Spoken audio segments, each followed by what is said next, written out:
Hello, today's lesson is to change the tube on a behind the ear hearing aid. I think the first question has to be, does my tube need changing?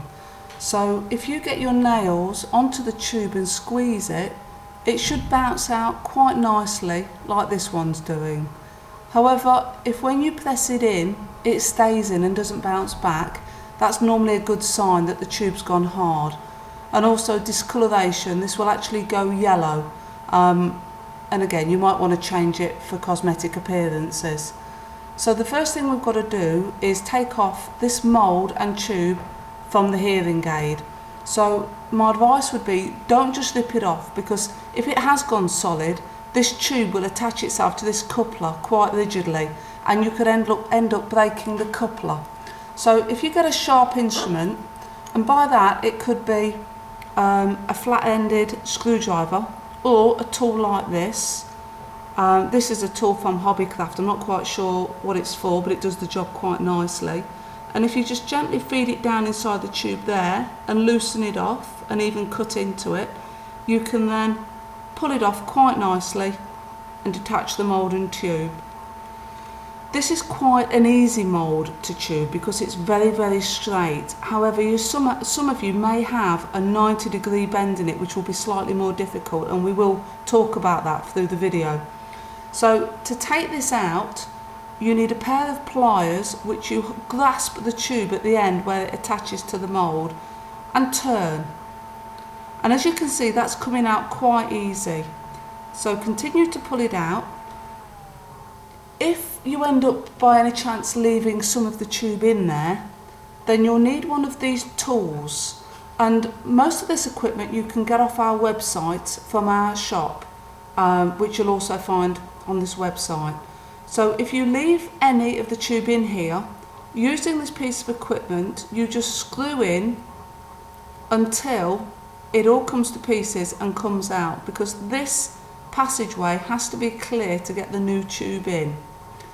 Once you've got the tube out, don't chuck the other piece away, keep it, because we'll be using that in the future. Take your new tube, again, which you can buy from our shop, and with a normal pair of scissors, cut up through the pointed end. And this is a pre-bent tube. This actually comes already bent to size, and this is what we sell. However, you might buy just long straight pieces, and all you do again is cut it to a long point, one end. So I'm just extending the point on this one. So cut into it like this, and that gives us a slightly pointed tapered end to feed through the mould. You then put it back into the hole which you took the original one out and pull through using the pliers. Now this one goes in quite easy, and take it to the elbow until the elbow is close in and this part here is feeding straight up. If you leave it out, it will sit away from the ear and look like you've got big loops coming out of your ears. So feed it through nicely to that part there. Again, if you've got one of those moulds that's got the 90-degree bend in, this can be quite difficult. So let me pull this back out. There is another tool that you can use, and that's this tool. And what you would do is you'd feed the wire through the hole like such, and you'd put the tapered end into the wire, and it would assist you in pulling it through. Okay, so once you've got it into place, if it's loose, then my advice would be to pull it slightly further through and use some super glue or some special tube cement, and just dab a bit on this end here and pull it back gently through the tube until your tube is in the position that you would like it in. Allow that to go hard, and then using the tube clippers, take the end off. And we use these special clippers because it cuts the pipe much closer to the end of a mould than normal scissors can.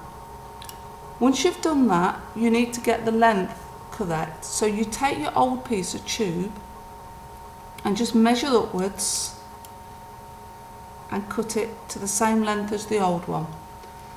Right, you're now ready to attach this back onto the hearing aid. And sometimes these tubes are quite difficult to spread and to get onto it. So you can actually use a tube widener. And what you do is you push that into the end of the tube, as so, and then just flex it slightly, like that, so that it makes it easier to put the mould back on. Now most people would put the mould straight onto the behind the ear hearing aid. However, when you put that back in your ear and on your head, it can encourage it to fall off the ear. However, if you just turn the mould to face inwards, like that, it actually encourages the hearing aid to sit tight to the side of the head and stops it from dropping off the ear. So that's how to retube a mould. The equipment you need you can find on our website, and if you're struggling, don't hesitate to call this number and we'll offer you more advice. Thank you.